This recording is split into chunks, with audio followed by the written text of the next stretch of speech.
Dear TJ, I live in a small country town in Alabama. Is there any other kind of town in Alabama, really? No, Alabama's greatest state in the union. And I moved here from Vegas. That was a stupid, shitty move choice. Yeah. Where I grew up, so no shit, I'm not exactly what everyone here is used to. I am an atheist, I'm bisexual, and I actually make sense, unlike most people here. I'm a good-looking girl, I have double D tits, I'm a decent size, and I have a pretty face. Not to mention I am really very sweet. A great friend, and I have never got any complaints about my performance in bed. Okay, generally, people don't actually voice their complaints about your... No, you suck. I'm so sorry. I'm so sorry. Nothing personal, but you suck. Yeah, I mean, you're not going to know if you're bad in bed, really. I mean, you know, it's not like there's a comment card that people fill out afterwards. Here's things you can work on. But let's finish the letter. Besides the fact that I don't really get asked out down here, which I don't really mind because everyone is either ugly, stupid, or flat out hate me, or all the above. Remember, she said she was very sweet earlier. What would you suggest a girl like me do? All that's really left on my list of things to do in life is find love. So what do I do when I'm surrounded by a complete lack of potential? Megan. Lower them expectations, bitch! Woo! You know? It's called going to a bar. If you can't be with the one you love, love the one you're with. You know, all that nonsense. How do you think you're gonna get so much pussy? You know, I mean, you look good now, but, you know, as you draw... 10 years later, it might not be the same story. Yeah, you know, you better... Billy Baumeister look a little bit more attractive there. You might want to dig your hooks into someone now, because, in 10 or 20 years, you might be sitting looking around at these guys and wishing they would have interest in you. Yeah, then you'll be paying them, be all like, oh, come on, I got whatever you want back in my plate. Oh, that's okay. I'm going to go get drunk at the bar. You know, it's the nature, it's the great circle of strife. Well, we gave the best advice we could. There's really no good advice. I know, that's what I'm saying. Like, there's really no good advice situation. It's like, how do I do something that's so problematic that people make millions upon millions of dollars selling you bullshit like Match.com and shit? Yeah, like two losers are looking at them. How do I find love? Well, you take these coupons, run around the circle, and go. Woo! You basically, my advice usually in a situation like that is acclimate yourself to how badly life sucks. Yeah. Dear TJ, I am a fur fag. In case you don't know what that is, I masturbate to cartoon pics of animals having sex. I have a dog and I have sucked his dick before, but only once. Shut up. Shut up. I do, however, put gravy on my wing often and have him lick it off.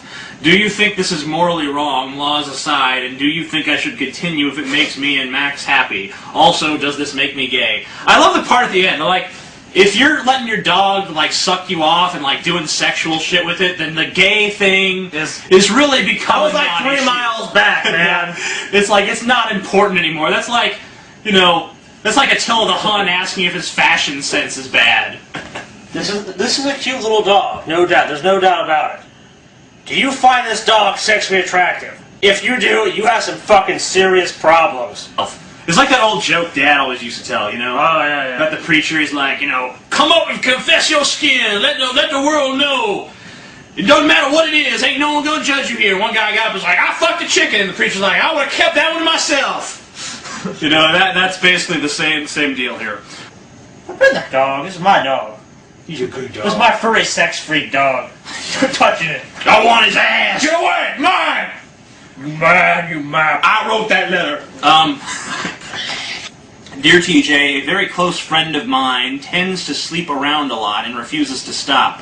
This is becoming a problem because she is hurting herself and those around her due to heartbreak and the like. Another problem, whenever something goes wrong, she ends up having to mooch off of me because her latest kicked her out. We need help. What the fuck should I do? Anyway, when you got someone that's doing that, the hardest thing to do, but really the right thing to do, is to stop, lending their support. You're basically what, psycho babbling motherfuckers call an enabler, alright? Like for instance, she has a cock addiction. So every time I drive into a gay club, it's like, come on, Scotty, just one more time. It's the last time. Like, TJ, please. I don't want to drop you off here. Scotty, I need this! So I drop him off from the gay club, and I cry in the car. Then when a couple hours later, he comes out just dripping with cum. I'm like, TJ, stop it. He's like, okay, Scotty, it's the last time, I swear. Yeah. So that's an enabler. God damn you. That's an enabler, okay? And, And every time that you give her a shoulder to cry on and a place to crash and all that bullshit, she knows that she's got a place to go when all of her shit blows up in her face, okay? You need to let her suffer the blowback from what she's fucking doing if you really want her to get the message and change. Dear TJ, my boyfriend and I, or ex-boyfriend as it were together for about 2 years. I broke up with him a month ago because I slept with another guy. There was no good reason. I just got off of the rag and was in desperate requisite of dick, which he wouldn't give me. And I felt that telling him and ending it would be the proper course of action. Now I realize the gravity of my mistake. I've been trying to get him back for the better part of 3 weeks. He says he would definitely like to get back together with me, but he needs time and space in order to get over what I did and understand that. The problem is that this past month has been hell without him, and I would like to expedite the healing process. We still live together, but it's tearing me up to have him to just be a friend. Going through this is by far one of the hardest things I've ever had to do. Any advice? First of all, he's lying to you. He has no interest in getting back together. He just wants another option on the table.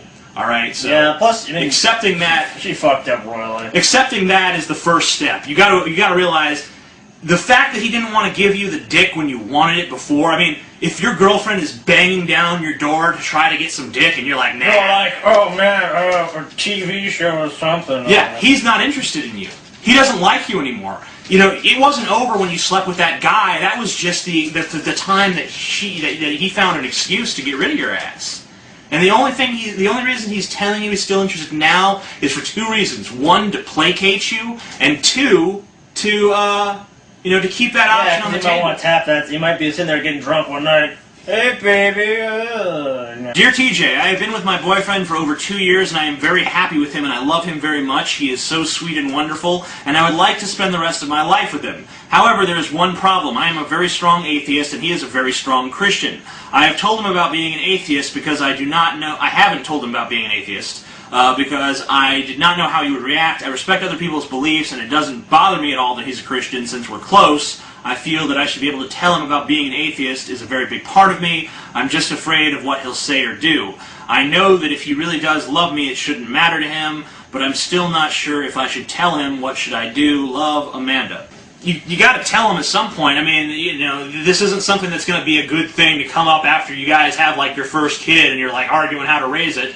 This shit has to be ironed out now. If has some kind of shit fit and is like, oh my god, no, then I mean he wasn't right for you to begin with. I mean, sorry. You're afraid of losing someone for something that if you lose them for it, then they were wrong for you in the first place. All you would be doing is finding out that he wasn't worth shit to begin with. And there's nothing wrong with that. It's better to find that out now than to find it out down the line. Dear TJ, I found out a few weeks ago that I got a friend of mine pregnant. Nice. I'm scared shitless. I'm not sure if she's going to keep it or not. I'm turning 18 soon, and I'm afraid for my future if she does keeps the kid. She does keeps this kid. Keeps the kid! She keeps this kid! So my question is, how do I express my feelings to her about this without ruining our entire relationship and not end up paying child support at 18? The fucking ship has done sail, bitch! You had your chance to not get her pregnant before you got her pregnant. I mean, there's plenty of things you could have done. Yet again. The local drugstore. I want to have sex with a girl. However, I do not want her to become pregnant. What do?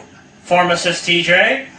Here, Scotty, try this new product that's been around for like 100 years. It's called condoms. You put them on your dick and magically no babies pop out. Or give her these contraceptives. Or how about this morning after pill in case you forget to do all that shit. Wow!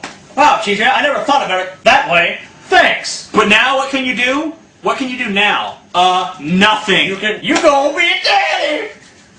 Congratulations. It's a girl. And the message to all Dear TJ people, wear a fucking condom! It's not that difficult! What the fuck? Are you that fucking stupid? Put a rubber on your fucking dick if you don't want to have babies. That's it. Baby no come out. Dear TJ, I am an atheistic, disillusioned, pseudo-hyper-nihilistic, apathetic piece teenage trash. I'm only 17 and it seems that I've heard and enough to be done with this world, and even as I write that sentence I know that it's bullshit.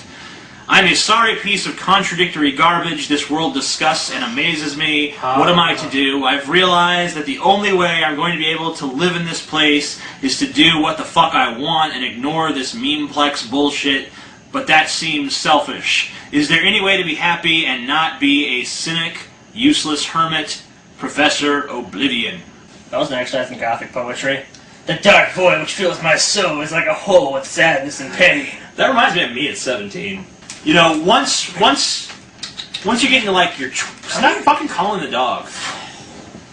Once you get into like your 20s and shit, and you'll start to realize that all the bullshit that you think now doesn't matter, and you'll realize what an idiot you were, and you know, you'll grow into some new role. Yeah, you're going to something like this douchebag. I'm trying to fucking call my fucking dog, and you fucking interrupt me, just because you're making a video. So sorry, I'm trying to talk, and you're like, so sorry. Come here, puppy dog. Come here, little dog. Everyone has a fucking dog voice. Fuck you. Come here. Dude, I've seen fucking macho motherfuckers that kick the shit out of both of us while I fucking plain even fucking thinking about it. You've seen them naked when you go to your bathroom. Oh, what the fuck ever, man. The cocktail's already stolen by me. No. Keep that shit. No, I'm not looking at it. Let's look at the demonstration of my cock. Boom! Boom! That's my cock. This is your cock. How about demonstration of your cock, TJ? I can't do it. It's so small. What did Megan fucking dead? He came back anyway, see? Don't let him go this time. Canis familiaris. Yeah, Canis familiaris. Dear TJ, I want to know your opinion on interracial relationships, interreligion relationships, etc. Whether they can work out, whether they are doomed to fail, whether you have seen any succeed or come crashing down, or if anyone should stick their faith, or if people should stick to their own race when it comes to finding a hole to stick my penis into. And when I mean relationships, I mean everything from casual banging to a full life of marriage and everything in between. P.S. If it is relevant, I am a brown guy looking for some white ass, and since you happen to be white, I thought it would be preferable to ask you. If it's not relevant, don't worry about it. You need to find a place where white people hang out, and then you just have to act like you're the exceptional minority. Like, hey guys, I like whatever. I don't know what white people like. You gotta like just talk with a regular voice. You have some gangsta ass shit. It's probably not gonna work. What is that regular voice? What kind of racist shit is that? That's not a regular. That means no fucking ebonics. No. There are different ways of speaking, sir. There is no regular voice. Oh, suck my cock, you fucking liberal pansy. What you talking about, motherfucker? Oh man, I'm gonna beat you down, nigga. What's your problem, man? I'm just playing, man. I was just playing. Find some fat, ugly white chick and fuck her. That's what you minorities seem to do. You know, you like to fuck the big fat chicks. And when you think about it, it's a symbiotic relationship, okay? Because see, the fat chicks, they got so much fat that the dick has to get through all the fat before it even reaches the inside. You know, and if you're a black guy, you got more shit, so it gets deeper down in there. So I think that numerous studies have proved that pretty much, if they average it out. I don't care what the fucking studies say, because I mean, because you watch it on the fucking internet, it's all like 12-inch black cock, tiny white dick. I never see no white cock that big, you know. Why would you be looking, TJ? Why wouldn't I be looking? It's in the porno. You got to have a big cock in the porn. No one wants to see. No one like buys porn. There's a reason why there's no male porn stars with little itty bitty dicks. Guys want to see these girls taking big, huge, massive cocks like this long. They want like big elephant trunk cocks, and only the black guys can buy that. Boom. It's gonna be like Sonic. Well, you know what? That's some fucking racism shit right there. Saying no white guys have big cocks. I didn't say no white guys have big cocks. I just said black guys generally have bigger cocks. I think they have done studies that show that it's like bullshit. Generally, bullshit. My cock is gigantic, and I fucking protest that. Dear TJ, I am having trouble with my parents these last couple of months. I just sometimes think that it is better off for me without my parents. I am already old enough, 18, to do whatever the fuck I want, but my parents are too restrictive. They take away my freedom by taking away my car and giving it to my little sister, who is now a senior. Yeah. And to be more extreme, I told them I am getting a student loan to pay for my college, and they said no. And the next day, my dad contacted the Army recruiting office and tried to force me to sign up for the Army Reserve. I sometimes think that I should just quit every fucking thing I'm doing and go to a country like Canada where no one can restrict my freedom, what should I do? Well, here's what you do. You just go get the fucking college loan behind his back, move the fuck out, get yourself a fucking dorm, because usually the loans will cover that shit too. Fucking go get your college education. After that, you go get a job. You spend the next 20 years of your life paying off the fucking loan, and then you die a fucking miserable old bastard. That's what you do. What do you mean?